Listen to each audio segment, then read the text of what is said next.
स्वागत है मित्रों हमारे चैनल दलित चेतना और दलित महिला कहानीकार में। पुस्तक की लेखिका हैं डॉक्टर सरोजनी वेडंगी। चलिए पुस्तक का आनंद लेते हैं। इसका प्रयोग विशेष रूप से किया गया है। इन कहानियों में मौलिक शब्दों के माध्यम से उनके सहज जीवन के संघर्षों को उकेरा गया है, जैसे नई दुनिया की तलाश कहानी में देखा जा सकता है।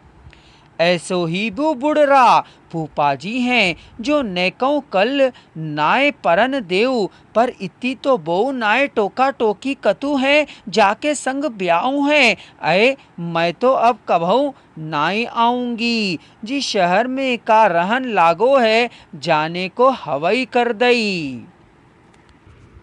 इसी प्रकार सिलिया में भी दलित जीवन के मौलिक शब्दों का प्रयोग मिलता है। अरे भाई दौड़ोरी जा मोड़ी को समझाओ, देखो तो ना करने के बाद भी कुएं से पानी भर रही है। हमारी रस्सी बाल्टी खराब कर गई जाने और मामी को डांटते हुए उससे कितनी बातें सुनाई थी। इसी प्रकार सुनीता में मौलिक दलित शब्दों का प्रयोग किया गया है। अजी पियन वालों के घर उजड़ जात है, लाख संपत्ति कमाने पर पियन वालत के घर कौड़ी नए जुड़ात है।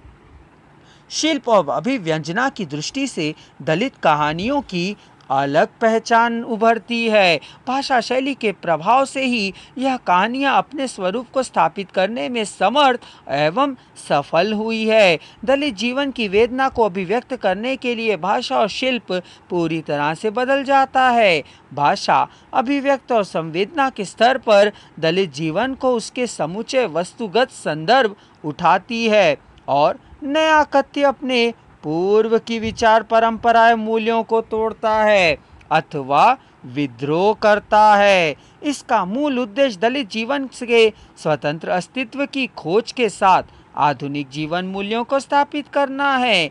दलित कहानियों की भाषा शैली ही उसकी जीवंतता और यथार्थ स्वरूप का प्रतीक है। अब हम देखते हैं इस अध्याय का निष्कर्ष। दलित साहित्य की भाषा उसके अपने जीवन की तरह सहज और सरल है, इसलिए दलित समाज के जीवन संघर्षों की अभिव्यक्ति उन्हीं की भाषा के संस्कार अभिजात्य या कुलीन भाषा से अलग है। दलित के जीवन को भाषा के खुरदुरेपन से अनुभव जनित किया जा सकता है। भाषा विचारों संवेदनाओं आवेदनों आदि को अभिव्यक्त करने का माध्यम है। दलित लेखिकाओं ने अपनी कहानियों के माध्यम से दलित जीवन की वेदना को अभिव्यक्त करने के लिए एक विशेष भाषा शैली और शिल्प का प्रयोग किया है। इसे हम वेदनाओं को बिना किसी रूढ़िवादी के व्यक्त करने में सफल हुई है।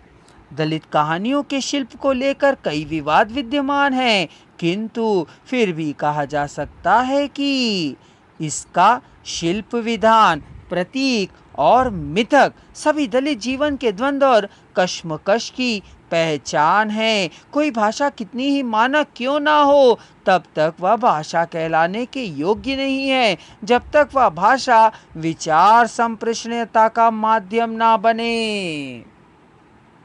दलित लेखिकाओं ने इसी संप्रेषणीयता को ध्यान में रखते हुए दलित कहानियों की भाषा शैली को गढ़ा है। यह शैली पूर्णतः विचारों की अभिव्यक्ति में सफल हुई है।